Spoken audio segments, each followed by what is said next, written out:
Sükut dolu bir gece, ay ışığı tenha sessiz. Hatireler kalbimde, sen olmadan her şey mənasız. Seni unutmak çetindi, ruhum sensiz yetimdi. Son görüşümüz yadımdadır, o bakışlar ebediyizdi.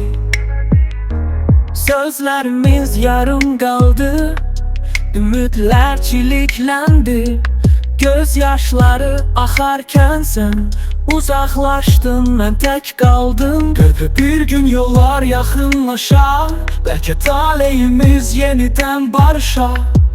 Ama bu gece ağrılarla doludur, kalbim sensiz paramparçadır. Sükut dolu bir gece, sen benim olmayan ümitlerim.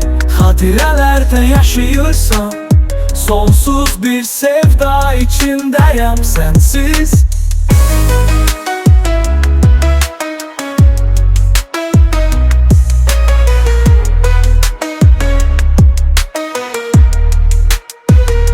Sükut dolu bir gece, sen benim olmayan ümitlerim. Hatirelerde yaşıyorsan, sonsuz bir sevda içindeyim sensiz.